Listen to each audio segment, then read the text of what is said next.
Good morning students. आज का हमारा टॉपिक है some important definitions related to magnet और मैग्नेटिज्म।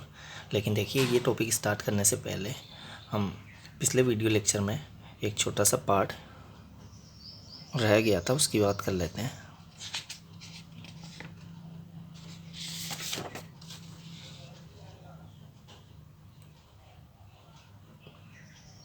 देखिए, पिछले वीडियो लेक्चर में इस नोट पॉइंट की बात हमने नहीं की थी क्योंकि वीडियो की टाइम लिमिट कंप्लीट हो गई थी।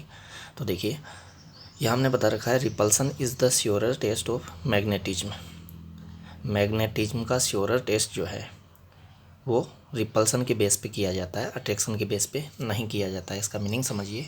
इसका मीनिंग ये है कि अट्रैक्शन तो मैग्नेट के बीच में भी होता है और अट्रैक्शन मैग्नेटिक सबस्टेंस के बीच भी होता है। मैग्नेटिक सबस्टेंस हमने वो लिए हैं जो मैग्नेट की ओर अट्रैक्ट होते हैं। मैग्नेटिक सबस्टेंस वो भी हो सकते हैं जो मैग्नेट से रिपेल होते हैं, उनकी यहाँ बात नहीं चल रही है। हम ऐसे मैग्नेटिक सबस्टेंसेज की बात कर रहे हैं जो मैग्नेट की ओर अट्रैक्ट होते हैं। तो अट्रैक्शन तो देखिए मैग्नेट में भी होता है। कब होता है? जब एक मैग्नेट का नॉर्थ पोल दूसरे मैग्नेट के साउथ पोल के पास लेकर जाते हैं। क्लियर बात? इट मीन्स अनलाइक जो पोल्स है उनमें अट्रैक्शन होता है। तो अट्रैक्शन मैग्नेट के बीच में भी हो सकता है और अट्रैक्शन तो मैग्नेटिक सबस्टेंस में भी होता है। जब हम किसी आयरन पीस को मैग्नेट के पास लेकर आते हैं तो आयरन पीस मैग्नेट की ओर अट्रैक्ट होता है। क्लियर बात? तो अट्रैक्शन के बेस पे तो हमें पता नहीं चलेगा कि गिवन सैंपल मैग्नेट है कि मैग्नेटिक सबस्टेंस है, क्योंकि मैग्नेट भी अट्रैक्ट होगी मैग्नेट की ओर, मैग्नेटिक सबस्टेंस भी अट्रैक्ट होगा मैग्नेट की ओर। तो फिर किसके बेस पे पता चलेगा? हमें रिपल्सन के बेस पे पता चल जाएगा, क्योंकि रिपल्सन केवल मैग्नेट में ही देखने को मिलेगा हमें। कब देखने को मिलेगा? जब दोनों मैग्नेट्स के जो लाइक पोल्स है, जो सेम पोल्स हैं, वो पास लाए जाएंगे तो उनमें रिपल्सन देखने को मिलेगा। लेकिन यहाँ रिपल्सन देखने को नहीं मिलेगा हमें। मैग्नेटिक सबस्टेंस में रिपल्सन देखने को नहीं मिलेगा, यहाँ अट्रैक्शन देखने को मिलेगा। फिर से मैं बता दे रहा हूँ कि मैं यहाँ ऐसे मैग्नेटिक सबस्टेंस को लेकर चल रहा हूँ जो मैग्नेट की ओर अट्रैक्ट होते हैं।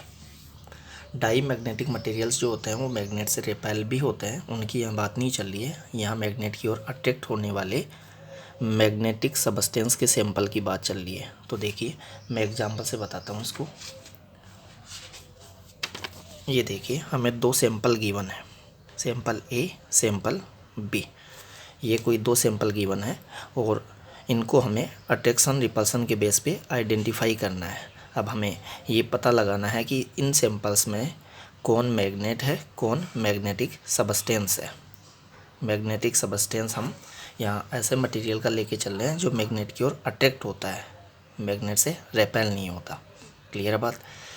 तो देखिए, इन सैंपल्स में से हम कैसे आइडेंटिफाई करेंगे कि कौन सा सैंपल मैग्नेट है, कौन सा सैंपल मैग्नेटिक सबस्टेंस है। उसके लिए हमें एक मैग्नेट लेना होगा। ये मैग्नेट ले लिया है हमने। अब इस मैग्नेट को मैं इसके पास लेकर आता हूँ, सैंपल के पास। इस मैग्नेट का साउथ पोल लेकर आता हूँ इस सैंपल के पास। और अगर ये सैंपल मैग्नेटिक सबस्टेंस है तो हम साउथ पोल इसका इसके पास लाएंगे, तब भी ये अट्रैक्ट ही होगा मैग्नेट से। और अगर इसका नॉर्थ पोल भी सैंपल के पास लाएं तो भी अट्रैक्ट ही होगा मैग्नेट से। कब? अगर ये सैंपल मैग्नेटिक सबस्टेंस है तो। इट मीन्स अगर ये सैंपल मैग्नेटिक सबस्टेंस है तो हम इस मैग्नेट का चाहे नॉर्थ पोल लाएं इसके पास, चाहे साउथ पोल लाएं, दोनों ही केसेज में ये सैंपल मैग्नेट की ओर अट्रैक्ट होगा। लेकिन अगर ये सैंपल मैग्नेट हो, अगर ये सैंपल मैग्नेट हो, उस केस में हम इसका साउथ पोल यहाँ लाएं तो अगर हमें रिपल्सन देखने को मिल रहा है तो नॉर्थ पोल लाने पर अट्रैक्शन देखने को मिलेगा। क्लियर है बात? जैसे अज्यूम कर लीजिए ये सैंपल मैग्नेट है, और मैग्नेट है तो इसका ये अज्यूम कर लेता हूँ मैं साउथ पोल है, ये नॉर्थ पोल है। तो मैं जब इसके साउथ पोल के पास इसका साउथ पोल लाऊंगा तो रिपल्सन देखने को मिलेगा, और इसके साउथ पोल के पास इसका नॉर्थ पोल लाऊंगा तो अट्रैक्शन देखने को मिलेगा। क्लियर बात? इट मीन्स ये सैंपल अगर मैग्नेट है तो इसका साउथ लाने पर रिपल्सन देखने को मिला, तो नॉर्थ लाने पर अट्रैक्शन देखने को मिला। अट्रैक्शन रिपल्सन दोनों ही हमें देखने को मिलेंगे मैग्नेट होने के केस में। लेकिन ये सैंपल मैग्नेटिक सबस्टेंस होने के केस में चाहे आप साउथ पोल लाइए चाहे नॉर्थ पोल लाइए, दोनों ही केस में आपको अट्रैक्शन ही देखने को मिलेगा। क्लियर बात। तो इस बेस पर हम ये आइडेंटिफाई कर लेंगे कि ये गिवन सैंपल जो है वो मैग्नेट है या मैग्नेटिक सबस्टेंस है। ऐसे ही हम इसका भी पता लगा सकते हैं। तो इन दोनों सैंपल्स में एक मैग्नेट है, एक मैग्नेटिक सबस्टेंस है। अब कौन सा मैग्नेट है, कौन सा मैग्नेटिक सबस्टेंस है, उसके लिए आप बारी बारी से इस मैग्नेट को इनके पास लेके जाइए और अभी जैसे मैंने बताया वैसे चेक कीजिए। कैसे चेक करेंगे, इसके साउथ पोल को इसके पास लेकर जाइए, फिर इसके नॉर्थ पोल को इसके पास लेकर जाइए। अगर दोनों केसेज में आपको अट्रैक्शन देखने को मिले तो ये मैग्नेटिक सबस्टेंस है, मैग्नेट नहीं है। क्लियर बात। लेकिन अगर एक पोल पास ले जाने पर अट्रैक्शन देखने को मिले और दूसरा पोल पास में ले जाने पर रिपल्सन देखने को मिले तो इसका मीनिंग ये हुआ कि ये सैंपल जो है फिर मैग्नेट है। ऐसे ही इसके साथ भी करिए। क्लियर है। तो देखिए अट्रैक्शन के बेस पे आइडेंटिफाई नहीं हुआ ये। क्यों नहीं हुआ, क्योंकि अट्रैक्शन तो अगर ये मैग्नेट है और ये मैग्नेट है ही तो अट्रैक्शन तो मैग्नेट में भी होगा। कब होगा, जब उनके अनलाइक पोल्स पास लाए जाएंगे तो अट्रैक्शन तो देखने को मिल जाएगा और अट्रैक्शन यहाँ भी हो जाएगा, अट्रैक्शन यहाँ भी होगा। अगर ये मैग्नेटिक सबस्टेंस है तो भी अट्रैक्शन तो इसका ये कोई सा भी पोल लाइए आप अट्रैक्शन देखने को मिलेगा। लेकिन रिपल्सन केवल और केवल मैग्नेट के केस में ही देखने को मिलेगा आपको। अगर ये मैग्नेट है तो इसका ये पोल पास लाने पर अट्रैक्शन हो रहा है तो ये पोल पास लाने पर रिपल्सन देखने को मिलेगा। तो अट्रैक्शन के बेस पे हम आइडेंटिफाई नहीं कर पाएंगे, रिपल्सन के बेस पे ही आइडेंटिफिकेशन होगा। क्लियर बात। तो यही बात हमने यहाँ बताई है कि अट्रैक्शन तो मैग्नेट में भी होगा, अट्रैक्शन मैग्नेटिक सबस्टेंस में भी होगा। तो अट्रैक्शन के बेस पे आप आइडेंटिफाई नहीं कर पाएंगे। किसके बेस पे आइडेंटिफिकेशन होगा, रिपल्सन के बेस पे आइडेंटिफिकेशन होगा। क्लियर बात। तो इस तरीके से हमें कोई दो सैंपल गिवन हो और उनको हमें आइडेंटिफाई करना हो कि कौन सा सैंपल मैग्नेट है, कौन सा सैंपल मैग्नेटिक सबस्टेंस है, तो हम रिपल्सिव प्रॉपर्टी के बेस पे आइडेंटिफाई करके बता सकते हैं। तो यहाँ हमने जो मैग्नेटिज्म का श्योरर टेस्ट बताया है वो रिपल्सन को ही बताया है। रिपल्सन के बेस पे ये श्योर होगा कि वो गिवन सैंपल मैग्नेट है कि मैग्नेटिज्म है, मैग्नेट है कि मैग्नेटिक सबस्टेंस है। क्लियर बात। तो यही पार्ट रह गया था पिछले वीडियो लेक्चर में, जिसकी इस वीडियो लेक्चर में हमने बातें कर ली है। क्लियर है। ये जो बातें चल रही थी बार मैग्नेट की प्रॉपर्टीज़ की बातें चल रही थी। क्लियर बात। जो कि पिछली वीडियो लेक्चर में कंप्लीट हो गई थी। हमने 7 प्रॉपर्टीज़ बताई थी बार मैग्नेट के लिए। आज हम बात करते हैं बार मैग्नेट से रिलेटेड कुछ इम्पोर्टेंट डेफिनेशंस की। तो देखिए आज का लेक्चर हमारे यहाँ से स्टार्ट होगा। तो देखिए इसमें फर्स्ट डेफिनेशन की बात की है मैग्नेटिक पोल्स के लिए। तो हमने पहले भी बताया कि किसी मैग्नेट में 2 पोल्स होते हैं, एक पोल नॉर्थ पोल, एक पोल साउथ पोल। किस पोल को हमने नॉर्थ पोल कहा था, हमने कहा था कि किसी मैग्नेट को उसके सेंटर ऑफ ग्रेविटी वाले पॉइंट से, सेंटर ऑफ ग्रेविटी वाले पॉइंट से किसी थ्रेड से या किसी स्ट्रिंग से फ्रीली सस्पेंड कर दें ताकि वो हॉरिजॉन्टल प्लेन में रोटेट हो सके। तो उसका जो पोल, जो एंड नॉर्थ डायरेक्शन में, जियोग्राफिक नॉर्थ डायरेक्शन में ठहरेगा, रुकेगा, उसको हम नॉर्थ पोल बोलते हैं। और मैग्नेट का जो पोल, जो एंड साउथ डायरेक्शन में ठहरेगा, साउथ डायरेक्शन में रुकेगा, उसको हम साउथ पोल बोलते हैं। इतना हमें पता है कि फ्रीली सस्पेंडेड मैग्नेट जो है वो जियोग्राफिकल नॉर्थ साउथ डायरेक्शन के अलोंग ही अलाइन होकर रुक जाती है अर्थ के मैग्नेटिक फील्ड के कारण। उसकी बात हम पहले कर चुके हैं। क्लियर बात। तो फ्रीली सस्पेंडेड जो मैग्नेट है उसका जो एंड नॉर्थ डायरेक्शन में रहेगा उसको नॉर्थ पोल बोलेंगे, जो एंड साउथ डायरेक्शन में रहेगा उधर हम बताएंगे साउथ पोल। अब ये मैग्नेट में जो नॉर्थ पोल साउथ पोल होते हैं ये एग्जैक्ट इसके एंड पर ना होकर, एग्जैक्ट इसके एंड्स पर ना होकर थोड़ा इनसाइड होते हैं, थोड़ा अंदर की ओर होते हैं।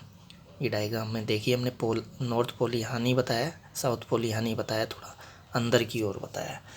तो पोल्स की बात हुई। पोल्स जो है देखिए definition, the points near the ends of a bar magnet where the magnetism is maximum. हमने आयरन फिलिंग के पैटर्न की बात की थी पिछले वीडियो लेक्चर में। उसमें हमने बताया था कि जब आयरन फिलिंग का हम पैटर्न देखें बार मैग्नेट पर तो वो पोल्स पर मैक्सिमम होता है, वो इस मैग्नेट के एंड्स पर मैक्सिमम होता है और मिडल में मिनिमम होता है। तो इसके जहाँ इसका मैग्नेटिज्म मैक्सिमम होगा, जहाँ इसमें मैग्नेटिज्म की प्रॉपर्टी मैक्सिमम होगी वहाँ इसके पोल्स बताए जाएंगे। तो ये जो बार मैग्नेट है इसके मैग्नेटिज्म का जो मैक्सिमम वैल्यू है वो होता है कहाँ पर, इसके एंड्स पर, तो उन्हीं को हम पोल्स बोलते हैं। तो देखिए, the points near the ends of a bar magnet where the magnetism is maximum and the line of action of magnetic force.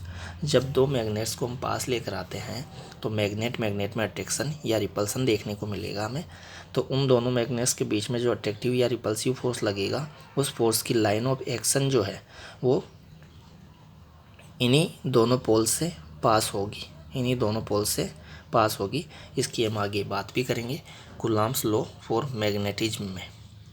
Next video lecture में हम उसकी बात करेंगे। तो आपको ये वाली बात तो अभी तो ध्यान ही रखनी है कि line of action of magnetic force passes इन दोनों पॉइंट से पास होगी।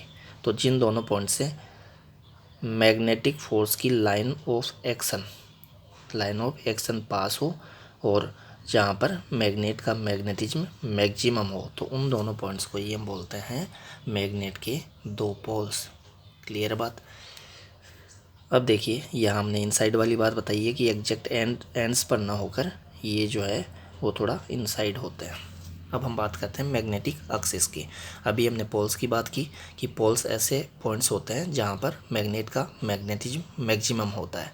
तो ये दो पोल्स हमने बता दिए जो कि एंड्स पर न बताकर थोड़ा इनसाइड बताए हैं। क्लियर है।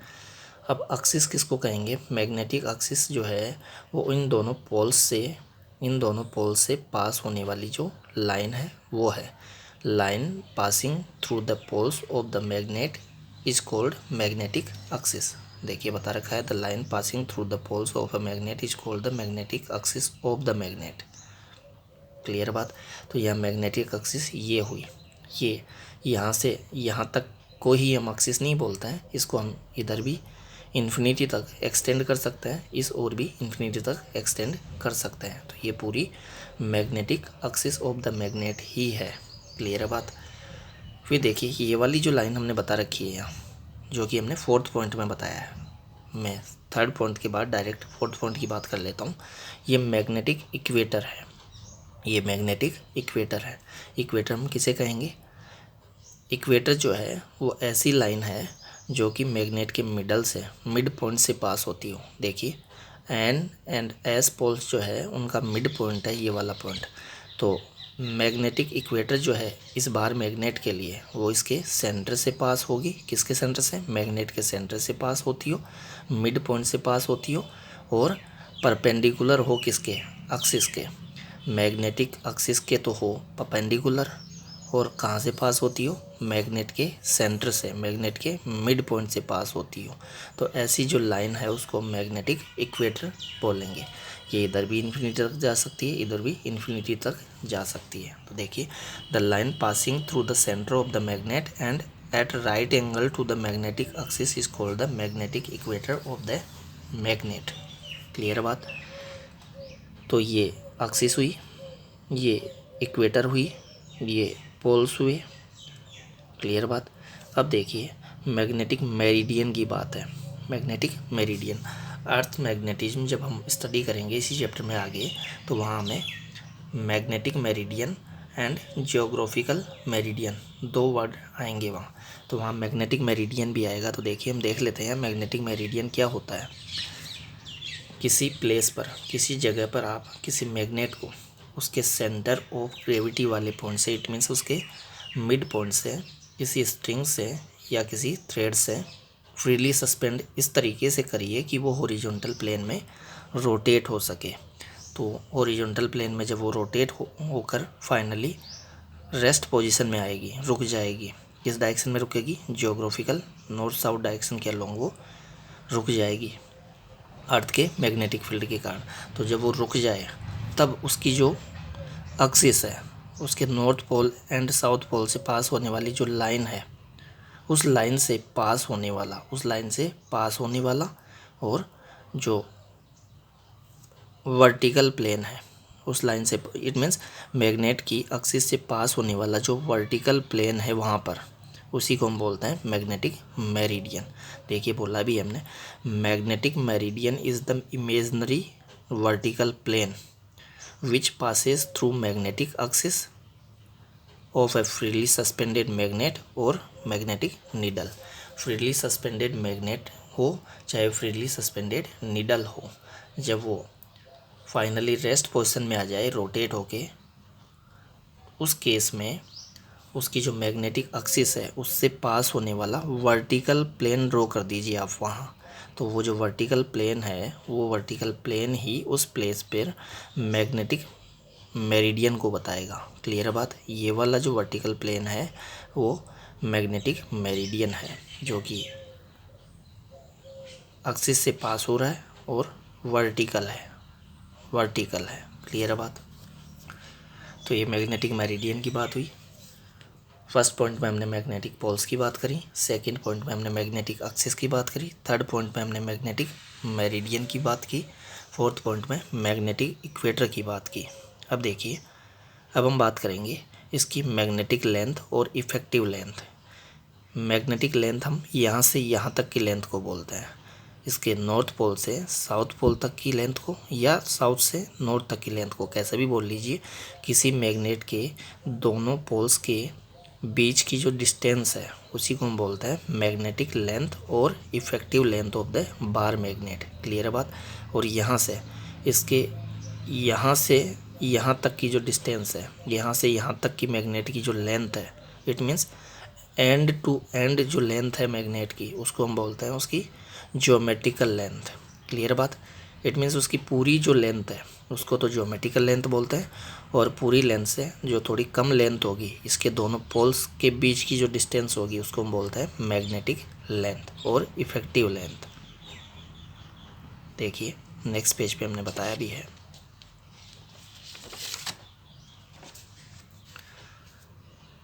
मैग्नेटिक और इफ़ेक्टिव लेंथ ऑफ है मैग्नेट। तो देखिए ये हमने बताया, the distance between the two poles of a magnet is called the magnetic length of the magnet. It is slightly less than the geometrical length of the magnet. अभी हमने diagram में दिखाया है कि ज्योमेट्रिकल लेंथ तो यहाँ से यहाँ तक की होती है, एंड टू एंड लेंथ है वो, यहाँ से यहाँ तक की लेंथ। लेकिन मैग्नेटिक लेंथ हम बोल रहे हैं यहाँ से यहाँ तक की लेंथ को, यहाँ से यहाँ तक की लेंथ को, जिसको हमने 2L से यहाँ डिनोट किया है। देखिए L लेंथ यहाँ से लेकर मिड पॉइंट तक की, तो मिड पॉइंट से फिर यहाँ तक भी L ही होगी, क्योंकि मिड पॉइंट से जितनी डिस्टेंस पे इधर नॉर्थ पोल होगा उतनी ही डिस्टेंस पे इधर साउथ पोल होगा। तो मिड पॉइंट से ये L डिस्टेंस, तो ये भी L होगी। तो south pole and north pole के बीच की जो टोटल डिस्टेंस है वो 2L हो जाएगी। और अभी हमने डेफिनेशन में यही बताया है कि मैग्नेट की जो दोनों पोल्स है, उन दोनों पोल्स के बीच की जो डिस्टेंस है उसको हम उसकी मैग्नेटिक लेंथ और इफ़ेक्टिव लेंथ बोलते हैं। तो यहाँ इफ़ेक्टिव लेंथ को हमने 2L से डिनोट किया है, 2L से दिखाया है। क्लियर है बात। ज्योमेट्रिकल लेंथ जो है वो मैंने बता ही दिया है, यहाँ से यहाँ तक की लेंथ है, और ज्योमेट्रिकल लेंथ से कुछ कम होती है इफ़ेक्टिव लेंथ। देखिए यहाँ लिखा भी है, it is slightly less than the geometrical length of the magnet. और दोनों में रिलेशन क्या होता है? दोनों में रिलेशन होता है magnetic length approx equal to 5/6 geometrical length, 5/6 geometrical length. Clear है। तो ये दोनों को रिलेट करता है ये फॉर्मूला। इट मीन्स अगर मैं ज्योमेट्रिकल लेंथ 6 सेंटीमीटर अज्यूम कर लूँ, यहाँ 6 सेंटीमीटर अज्यूम कर लीजिए, यहाँ से यहाँ तक की लेंथ, तो ये 6 सेंटीमीटर होगा, तो यहाँ 6 सेंटीमीटर आप पुट करेंगे तो 6 से 6 कैंसिल आउट होगा, तो ये 5 सेंटीमीटर बच जाएगा। इट मीन्स उस केस में मैग्नेटिक लेंथ जो होगी उस मैग्नेट की वो 5 सेंटीमीटर होगी। 6 सेंटीमीटर ज्योमेट्रिकल लेंथ वाले बार मैग्नेट की इफ़ेक्टिव लेंथ और मैग्नेटिक लेंथ होगी 5 सेंटीमीटर। ये मैंने 6 सेंटीमीटर जो है वो एग्जाम्पल लिया है। क्लियर बात। तो इस तरीके से हम magnetic length and geometrical length में रिलेशन देख सकते हैं इस फॉर्मूले से। क्लियर बात। अब जो नेक्स्ट बात है वो है मैग्नेटिक पोल स्ट्रेंथ के लिए। Magnetic pole strength small m और मैग्नेटिक चार्ज, इलेक्ट्रिक चार्ज जो होता है उसको हम Q से डिनोट करते हैं, मैग्नेटिक चार्ज को हमने QM से डिनोट करा है। तो ये मैग्नेटिक पोल स्ट्रेंथ जो है उसी का दूसरा नाम है मैग्नेटिक चार्ज। Magnetic charge. देखिए पोल स्ट्रेंथ किसे कहते हैं, पहले हम उसकी बात कर लेते हैं। किसी पोल में मैग्नेटिज्म की जो प्रॉपर्टी है वो कितनी स्ट्रोंग है उसको हम मेजर करते हैं पोल स्ट्रेंथ से। पोल स्ट्रेंथ की फॉर्म में स्मॉल m से उसको मेजर करते हैं। देखिए बताया, the ability to attract magnetic substances by any pole of magnet is known as magnetic pole strength. किसी पोल में मैग्नेटिक सबस्टेंसेज को अट्रैक्ट करने की कितनी एबिलिटी है, कितनी स्ट्रेंथ है, वही है उस पोल की पोल स्ट्रेंथ। क्लियर है बात। नॉर्थ पोल के लिए पोल स्ट्रेंथ को हम प्लस स्मॉल m से डिनोट करते हैं, साउथ पोल के लिए हम पोल स्ट्रेंथ को माइनस स्मॉल m से डिनोट करते हैं। देखिए हमने पहले भी बात की है कि जो बार मैग्नेट है, जो मैग्नेट है उसमें north pole and south pole दोनों साथ ही होते हैं। साथ का मीनिंग ये हुआ कि इन दोनों को हम आइसोलेट नहीं कर सकते। अगर मैं इस मैग्नेट के दो पार्ट्स कर दूं यहाँ से, तो ऐसा नहीं है कि एक पार्ट के साथ नॉर्थ पोल चला जाएगा, दूसरे पार्ट के साथ साउथ पोल चला जाएगा, ऐसा नहीं होगा। वो जो दो पार्ट्स हम करेंगे वो भी मैग्नेट ही होंगे। इट मीन्स उन दोनों पार्ट्स में भी अपने अपने नॉर्थ पोल, अपने अपने साउथ पोल होंगे। क्लियर है बात। इट मीन्स नॉर्थ को साउथ से हम आइसोलेट नहीं कर सकते हैं, दोनों पेयर की फॉर्म में ही होंगे किसी मैग्नेट में। ऐसा कोई मैग्नेट नहीं होगा जिसमें अकेला नॉर्थ पोल हो, ऐसा कोई मैग्नेट नहीं होगा जिसमें अकेला साउथ पोल हो। हर मैग्नेट में नॉर्थ एंड साउथ पेयर की फॉर्म में ही होंगे, दोनों एक साथ ही एग्जिस्ट करेंगे। क्लियर है बात। तो जैसे इलेक्ट्रिक चार्ज को हम डाइपोल में, इलेक्ट्रिक डाइपोल में दो इलेक्ट्रिक चार्ज बताते थे, एक चार्ज माइनस क्यू, एक चार्ज प्लस क्यू। ऐसे ही ये मैग्नेटिक डाइपोल है, ये मैग्नेटिक डाइपोल है। फर्स्ट चैप्टर में हमने इलेक्ट्रिक डाइपोल की बात की थी। इलेक्ट्रिक डाइपोल में हमने दो चार्ज बताए थे, negative charge minus Q, positive charge plus Q. ऐसे ही देखिए ये मैग्नेट है, मैग्नेट में अभी हमने बताया दोनों पोल्स होंगे। इट मीन्स ये मैग्नेटिक डाइपोल है, मैग्नेटिक डाइपोल है। तो इस मैग्नेटिक डाइपोल में माइनस क्यू के प्लेस पे इलेक्ट्रिक चार्ज, माइनस क्यू के प्लेस पे तो माइनस स्मॉल m है, इलेक्ट्रिक चार्ज प्लस क्यू के प्लेस पे प्लस स्मॉल m है। मैं कंपेयर करके बता रहा हूँ आपको इलेक्ट्रिक डाइपोल से। इलेक्ट्रिक डाइपोल में यहाँ माइनस क्यू तो यहाँ प्लस क्यू बताते थे हम, तो माइनस क्यू के प्लेस पे यहाँ माइनस m है जो कि साउथ पोल की पोल स्ट्रेंथ है, और प्लस क्यू के प्लेस पे यहाँ प्लस स्मॉल m है जो कि नॉर्थ पोल की पोल स्ट्रेंथ है। क्लियर है बात। आप इलेक्ट्रिक डाइपोल से इसको रिलेट करके इजीली लर्न कर सकते हैं, इजीली याद रख सकते हैं। तो नॉर्थ पोल के लिए मैंने पोल स्ट्रेंथ बताई plus small m, south pole के लिए मैंने पोल स्ट्रेंथ बताई माइनस स्मॉल m। मैं यहाँ दोनों की पोल स्ट्रेंथ, दोनों पोल्स की पोल स्ट्रेंथ इक्वल बता के चल रहा हूँ, क्योंकि मैंने यहाँ पर इन दोनों का जो ये क्रॉस सेक्शनल एरिया है वो इक्वल ले रखा है। क्लियर है बात। इसीलिए इस पोल की पोल स्ट्रेंथ जितनी होगी, इस पोल की पोल स्ट्रेंथ भी उतनी ही होगी। आगे चलकर हम बात करेंगे कि किसी पोल की पोल स्ट्रेंथ जो है वो उस मैग्नेट के एरिया ऑफ क्रॉस सेक्शन पर, क्रॉस सेक्शनल एरिया पर भी डिपेंड करती है। क्लियर है बात। तो दोनों के क्रॉस सेक्शनल एरिया एक ही है, ये मैग्नेट एक ही है, तो ये जितना है क्रॉस सेक्शनल एरिया उतना ही क्रॉस सेक्शनल एरिया ये है। इसलिए नॉर्थ पोल की जितनी स्ट्रेंथ है उतनी ही साउथ पोल की स्ट्रेंथ है, बस डिफरेंस जो है वो साइन का है, डिफरेंस साइन का है। एक बात और मैं बता दूं कि इलेक्ट्रिक डाइपोल में दोनों जो चार्जेज है माइनस क्यू प्लस क्यू, उनका तो सेपरेट एग्जिस्टेंस होता है। इट मीन्स नेचर में अकेला नेगेटिव चार्ज भी एग्जिस्ट करता है, नेचर में अकेला पॉजिटिव चार्ज भी एग्जिस्ट करता है। माइनस क्यू अकेला हो सकता है नेचर में, प्लस क्यू भी अकेला हो सकता है नेचर में, लेकिन माइनस m नेचर में अकेला नहीं होगा। माइनस m के साथ ऑलवेज प्लस m होगा ही होगा। It means north pole and south pole का सेपरेट एग्जिस्टेंस नहीं होता है, ये दोनों ऑलवेज पेयर की फॉर्म में ही होंगे। लेकिन इलेक्ट्रिक डाइपोल में जो दोनों चार्जेज हम माइनस क्यू प्लस क्यू बता के चल रहे हैं, वहाँ ये बात अप्लाई नहीं होती है। वहाँ माइनस क्यू प्लस क्यू को सेपरेट किया जा सकता है, जबकि यहाँ s एंड n को सेपरेट नहीं कर सकते हैं।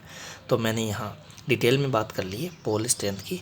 स्ट्रेंथ वर्ड का मीनिंग है ability to attract magnetic substances. Clear बात। कितनी स्ट्रेंथ है अट्रैक्ट करने की, कितनी एबिलिटी है मैग्नेटिक सबस्टेंसेज को अट्रैक्ट करने की किसी मैग्नेट के पोल में, उसी को हम उस पोल की स्ट्रेंथ के नाम से बोलते हैं, मैग्नेटिक पोल स्ट्रेंथ के नाम से बोलते हैं। शॉर्ट में आप इसको पोल स्ट्रेंथ बोल लीजिए, पूरा नाम है मैग्नेटिक पोल स्ट्रेंथ, शॉर्ट में पोल स्ट्रेंथ। क्लियर है बात। अब देखिए पोल स्ट्रेंथ की बात तो यहीं कंप्लीट हो जाती है। आगे तो हमने इस मैग्नेट के north pole and south pole पर मैग्नेटिक फील्ड कैपिटल बी में कितना फोर्स लगता है, कितना मैग्नेटिक फोर्स लगता है, उसकी बात कर रहे हैं हम आगे। और यहाँ से हमें डेफिनेशन भी मिल जाएगी किसकी, पोल स्ट्रेंथ की, एम की एक डेफिनेशन और मिल जाएगी। देखिए एम की एक डेफिनेशन और हम ये बता सकते हैं, जैसे हम मान लेते थे फर्स्ट चैप्टर जो था इलेक्ट्रोस्टैटिक्स, उसमें हम बात करते थे F is equal to Q E, F is equal to Q E. तो क्यू के प्लेस पे यहाँ है एम, ई के प्लेस पे कैपिटल ई, इलेक्ट्रिक फील्ड के प्लेस पे यहाँ है मैग्नेटिक फील्ड। वहाँ हम बात करते थे कि इलेक्ट्रिक फील्ड कैपिटल ई में किसी चार्ज स्मॉल क्यू पर इलेक्ट्रिक फोर्स लगता है F is equal to Q E. ऐसे ही हम यहाँ बताते हैं कि मैग्नेटिक फील्ड कैपिटल बी में एम पोल स्ट्रेंथ वाले किसी मैग्नेट पर एम पोल स्ट्रेंथ वाले किसी मैग्नेट पर मैग्नेटिक फोर्स लगता है कितना, F is equal to M B. वहाँ होता था क्यू ई, यहाँ है एम बी। क्यू के प्लेस पे यहाँ है एम, ई के प्लेस पे यहाँ है बी। इस तरीके से हम इलेक्ट्रिक चार्ज से रिलेट करके इसको समझ सकते हैं। जैसे इलेक्ट्रिक फील्ड में इलेक्ट्रिक चार्ज पर फोर्स लगता है, ऐसे ही मैग्नेटिक फील्ड में मैग्नेटिक चार्ज पर फोर्स लगता है। अभी हमने कहा था कि पोल स्ट्रेंथ को हम मैग्नेटिक चार्ज भी अज्यूम कर सकते हैं। क्लियर बात। तो फॉर्मूला आपको ये याद रखने की ज़रूरत नहीं है, क्योंकि आपको याद है ही ऑलरेडी। कहाँ से याद है, फर्स्ट चैप्टर से। फर्स्ट चैप्टर में फॉर्मूला होता था Q equal to F upon E, यहाँ फॉर्मूला है M equal to F upon B. Electric field के प्लेस पे मैग्नेटिक फील्ड, इलेक्ट्रिक चार्ज के प्लेस पे मैग्नेटिक चार्ज और पोल स्ट्रेंथ। क्लियर बात। तो यहाँ से डेफिनेशन देखिए, अगर मैं बी का वैल्यू 1 अज्यूम कर लूँ, बी को हम इंटेंसिटी ऑफ मैग्नेटिक फील्ड भी बोलते हैं, मैग्नेटिक फील्ड इंटेंसिटी। तो देखिए B is equal to 1, B is equal to 1 assume कर लूँ तो एम इजिकल टू एफ हो जाएगा। इट मीन्स किसी मैग्नेट की पोल स्ट्रेंथ जो है, किसी मैग्नेट के पोल की पोल स्ट्रेंथ जो है, वो उस मैग्नेट के उस पोल पर मैग्नेटिक फील्ड में, यूनिट मैग्नेटिक फील्ड में लगने वाले मैग्नेटिक फोर्स की इक्वल होती है। देखिए बताया भी है, pole strength of the pole of a magnet is equal to the force on that pole in magnetic field of unit intensity. Unit intensity के किसी मैग्नेटिक फील्ड में रखे हुए मैग्नेट के किसी पोल पर कितना मैग्नेटिक फोर्स लग रहा है, उसी को हम बोलते हैं पोल स्ट्रेंथ। क्लियर बात। तो फोर्स का वैल्यू उस केस में पोल स्ट्रेंथ के वैल्यू के इक्वल होगा। कब, जब यूनिट इंटेंसिटी के मैग्नेटिक फील्ड में रखा जाएगा मैग्नेट को। तो यहाँ से देखिए हम फॉर्मूला बना सकते हैं F equal to M B. ये किस फॉर्मूले की इक्विवेलेंट है, इलेक्ट्रोस्टैटिक्स में इसके इक्विवेलेंट फॉर्मूला है F equal to Q E, F equal to Q E. यहाँ फॉर्मूला है F equal to M B. मैं इलेक्ट्रोस्टैटिक्स वाले फॉर्मूले को साथ में इसलिए बोल के चल रहा हूँ, इलेक्ट्रिक डाइपोल को मैं साथ में यहाँ इसलिए लेके चल रहा हूँ ताकि फॉर्मूला आपको याद करने में दिक्कत ना हो, क्योंकि फॉर्मूला ऑलरेडी आप याद कर चुके हैं फर्स्ट चैप्टर में।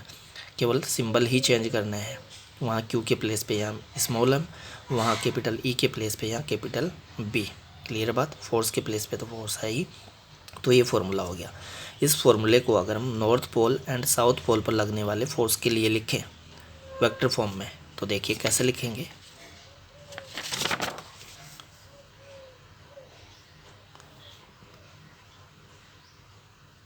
देखिए ये हमने मैग्नेटिक फोर्स बताया है नॉर्थ पोल पर। It means magnetic field capital B vector में कोई मैग्नेट पड़ा है जिसकी पोल स्ट्रेंथ है एम।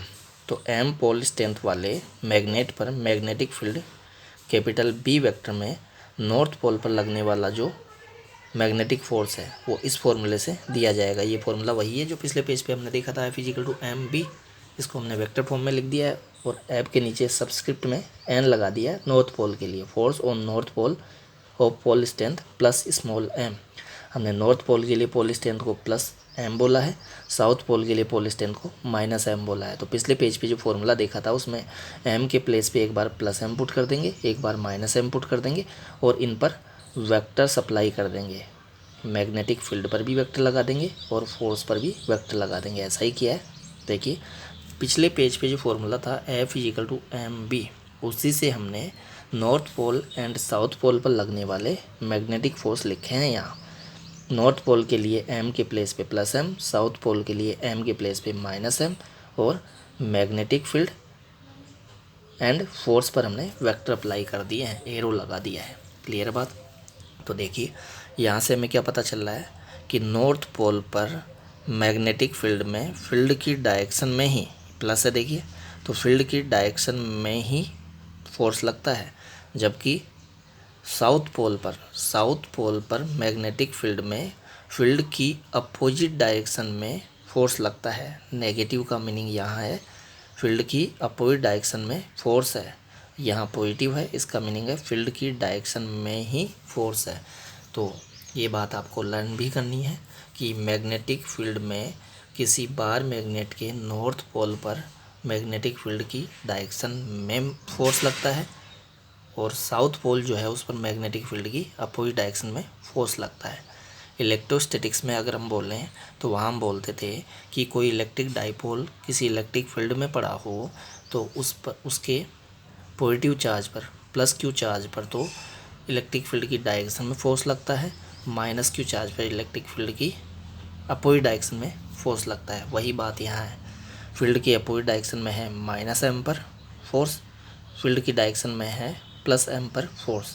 प्लस एम बताया नॉर्थ के लिए, माइनस एम बताया साउथ के लिए। इट मीन्स साउथ पोल पर मैग्नेटिक फील्ड में मैग्नेटिक फील्ड की अपोजिट डायरेक्शन में फोर्स लगता है, नॉर्थ पोल पर मैग्नेटिक फील्ड में मैग्नेटिक फील्ड की डायरेक्शन में ही फोर्स लगता है। यहाँ हमने यूनिफॉर्म मैग्नेटिक फील्ड दिखाया है। इस यूनिफॉर्म मैग्नेटिक फील्ड में ये बार मैग्नेट पड़ी है, ये इसका नॉर्थ पोल, ये साउथ पोल। नॉर्थ पोल की pole strength plus M, south pole की पोल स्ट्रेंथ माइनस एम। अभी हमने कहा कि नॉर्थ पोल पर फील्ड की डायरेक्शन में ही फोर्स लगेगा, साउथ पोल पर फील्ड की अपोजिट डायरेक्शन में फोर्स लगेगा। क्लियर है बात। दोनों फोर्सेज मैंने यहाँ बता दिए हैं। देखिए दोनों फोर्सेज के मैग्नीट्यूड की बात करूँ तो मैग्नीट्यूड तो सेम ही है, मैग्नीट्यूड ये भी एम बी, मैग्नीट्यूड ये भी एम बी। मैग्नीट्यूड में हम साइन नहीं लेते, एरो नहीं लेते, तो ये भी एम बी, ये भी एम बी, तो मैग्नीट्यूड तो दोनों का सेम ही है।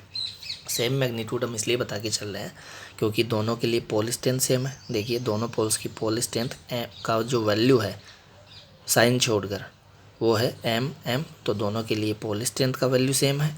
और यहाँ हमने यूनिफॉर्म मैग्नेटिक फील्ड की बात की है, तो यूनिफॉर्म मैग्नेटिक फील्ड में फील्ड का जितना वैल्यू यहाँ पर होता है उतना ही वैल्यू यहाँ पर होता है। इट मीन्स यूनिफॉर्म फील्ड के ईच एंड एवरी पॉइंट पर फील्ड की इंटेंसिटी जो होती है वो सेम होती है, डायरेक्शन भी सेम, मैग्नीट्यूड भी सेम। तो यहाँ मैग्नेटिक फील्ड का वैल्यू जो है मैग्नीट्यूड जो बी है, तो यहाँ भी बी ही होगा क्योंकि फील्ड यूनिफॉर्म है। क्लियर बात। अगर यही फील्ड नॉन यूनिफॉर्म होता तो फिर दोनों पोल्स पर, इसके दोनों पोल्स पर इक्वल मैग्नीट्यूड का फोर्स नहीं लगता। फिर जो पोल ज़्यादा स्ट्रेंथ वाले मैग्नेटिक फील्ड में होता उस पर ज़्यादा फोर्स लगता, जो कम स्ट्रेंथ में होता उस पर कम फोर्स लगता। क्लियर है बात। तो ये फॉर्मूले इलेक्ट्रोस्टैटिक्स में किसके इक्विवेलेंट है? इलेक्ट्रोस्टैटिक्स में ये F is equal to Q E के इक्विवेलेंट है। F vector is equal to Q E vector बताते थे हम फॉर्मूला, यहाँ बता रहे हैं F is equal to M B. Clear है बात। अब देखिए यहाँ हमने एम के यूनिट की बात की है, मैग्नेटिक पोल स्ट्रेंथ की यूनिट बताई है। यूनिट जो है वो अभी पिछले पेज पे जो हमने फार्मूला देखा था उससे देख सकते हैं। देखिए पिछले पेज पे हमने एम के लिए फार्मूला बताया था, एम इजिकल टू